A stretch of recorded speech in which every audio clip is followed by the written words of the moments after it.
Justice with Chinese characteristics, a new COVID cover-up, and China is hoarding the world's grain.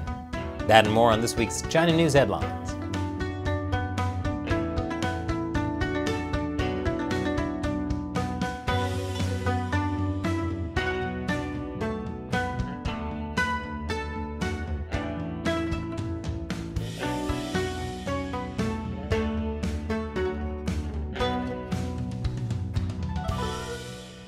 Welcome to China Uncensored, I'm Chris Chappell.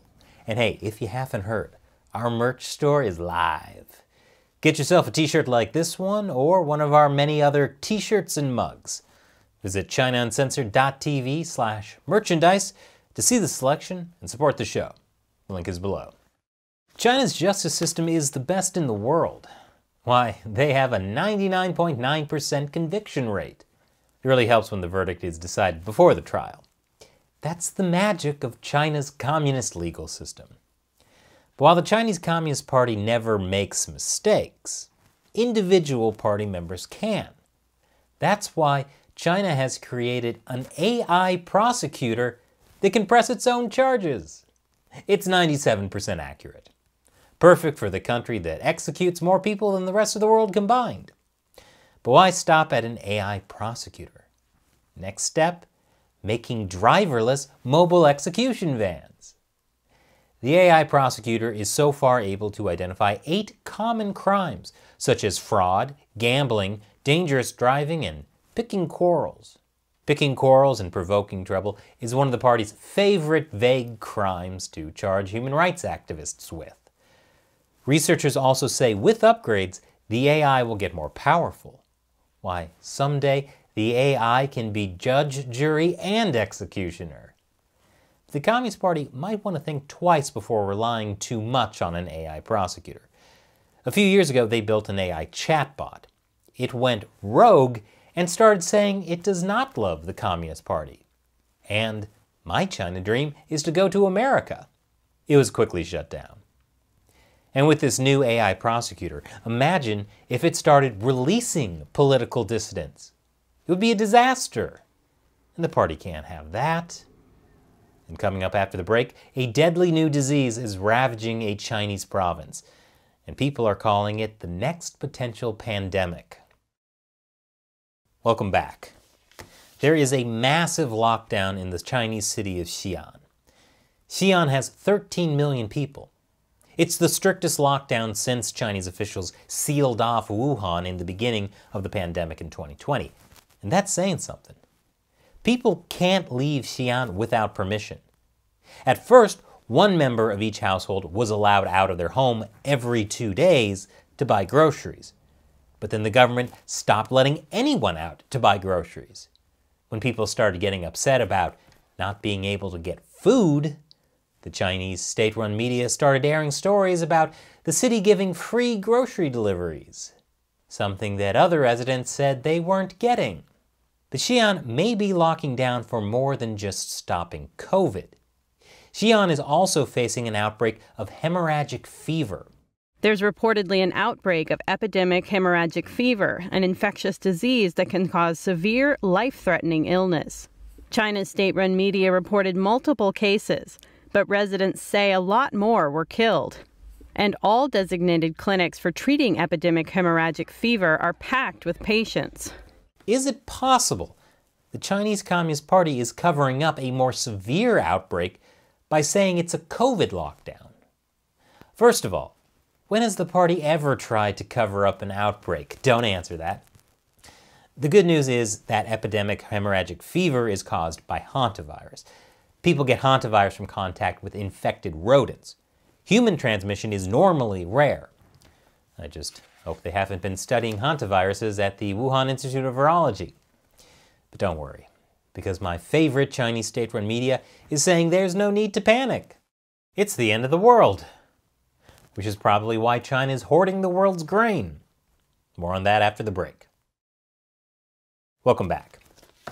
Have you noticed food getting more expensive in your country?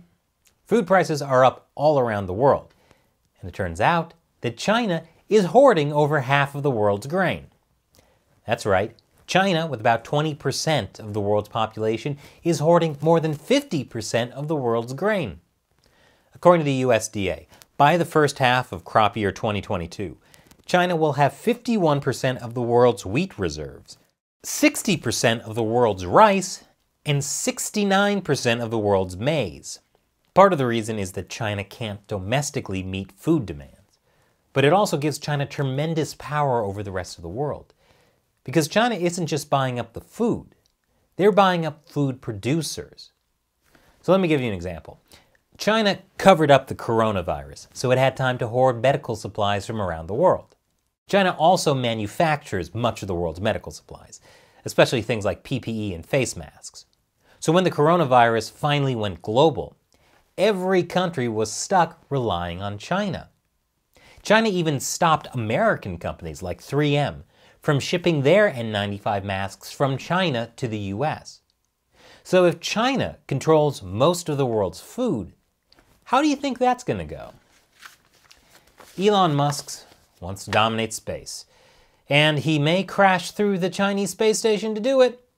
China is claiming their space station had to take evasive action to avoid collision with Elon Musk's SpaceX satellites earlier this year. My favorite Chinese state-run media, the Global Times, said it was a conspiracy to test China's space capabilities.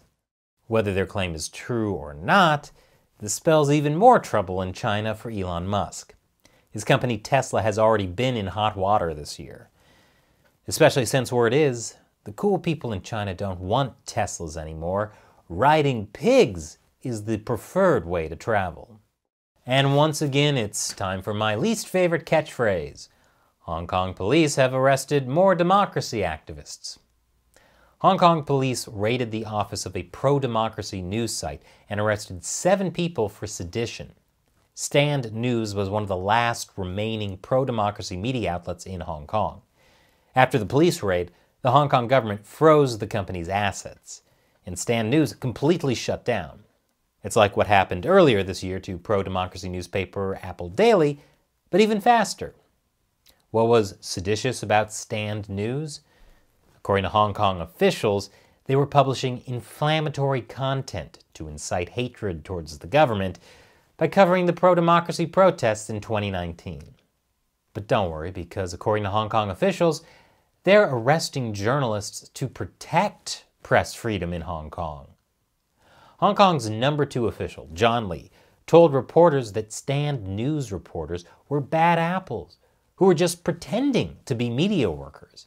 And that was what was really damaging press freedom. And professional media workers should recognize this, say no to these people, and stand far from them. That sounds like a threat. One of the people arrested was friend of the show, Denise Ho. She was arrested for formerly being on the board of directors of Stand News, before resigning earlier this year. Denise Ho is a Hong Kong-Canadian cantopop singer and activist. We actually interviewed her right before the first million-person protest in Hong Kong in 2019. You should check it out, link is in the description below. Denise managed to pioneer a way to survive as an artist and entertainer without relying on the China market. That's something a lot of people could learn from. The good news is that Denise and some of the other people who were arrested were released on bail. But several Stand News editors were denied bail, which is sadly more common now. There are Hong Kong activists who have been denied bail and in prison for almost a year, waiting for trial. At this point, almost everyone we knew in Hong Kong is either in exile or in jail. And speaking of Hong Kongers in jail, Jimmy Lai. They're officially charging the Apple Daily founder with sedition. Jimmy Lai is already in jail, of course. He's already been charged with a bunch of things. But they like to lay it on thick, don't they? Especially when it comes to removing Tiananmen Square massacre memorials. Last week, the University of Hong Kong removed the Pillar of Shame from its campus. And just one day later, 2 more universities removed their Tiananmen monuments. Lingnan University removed a Tiananmen massacre relief, and Chinese University of Hong Kong removed a replica of the Goddess of Democracy, a statue that students built at Tiananmen Square. But here's something hopeful for a change. Students at CUHK held a candlelight vigil at the site of one of the monuments. and they recreated the Goddess of Democracy statue that had been removed. The Chinese regime can take away monuments, but they can't take away people's memories. I'm sure they're working on that. But the Chinese regime knows its days are numbered because President Biden is laying down the law. Like his diplomatic boycott of the upcoming Beijing Winter Olympics. He said no U.S. official is going to attend. But then he said, wait, the U.S. is actually going to send some diplomatic staff. And the Chinese regime jumped on the opportunity to criticize the U.S. China's foreign ministry spokesman said, this is rather baffling. No matter how the U.S. twists and turns in an attempt to justify itself, the fact is there for all to see. Then Fox News even picked up on the story, using it to criticize Joe Biden. But here's what's really going on. Any visa applications were for consular and security personnel, the State Department said, adding that it was routine to provide athletes, coaches, and others with access to services enjoyed by Americans abroad, and no other U.S. officials will be going. So what really happened is the Chinese regime created the appearance of hypocrisy and used it to take advantage of the political divide in the U.S. When the real story is, the U.S. is doing a diplomatic boycott of the Beijing Olympics because China is committing genocide. And if all that gets lost on people, they've fallen for the propaganda. Speaking of propaganda, it's hard for a small show like ours to make it when competing with powerful, well-funded propaganda from Chinese state-run media. We could not continue China Uncensored without the support of viewers who contribute on the crowdfunding websites Patreon and the community subscription platform Locals. I call them the China Uncensored 50-cent Army. And to thank them, we give them a bunch of perks, including me answering their questions on the show. Today's question comes from Shiminsky on Patreon. I've recently learned that it is illegal for the overwhelming majority of citizens of Taiwan to own a firearm. Do you think this law could or should be reconsidered, given the threat of Chinese invasion? You know, that's actually a common misconception. It is not illegal to own firearms in Taiwan. Part of the reason is because of the threat of Chinese invasion. They do have different gun laws that I won't get into here, but I think the reason there is this misconception is because gun ownership in Taiwan is surprisingly low. Taiwan has the lowest gun ownership rate possible, with 0 civilian firearms per 100 people. So it sounds to me like that's something America could definitely help out with. Thanks for your question, Shiminsky. Thank you for your support. If you want to get some of the cool perks we offer members of the exclusive China Uncensored 50-cent Army, head over to patreon.com/China Uncensored or locals.com/China Uncensored. Links are below. Once again, I'm Chris Chappell. See you next time.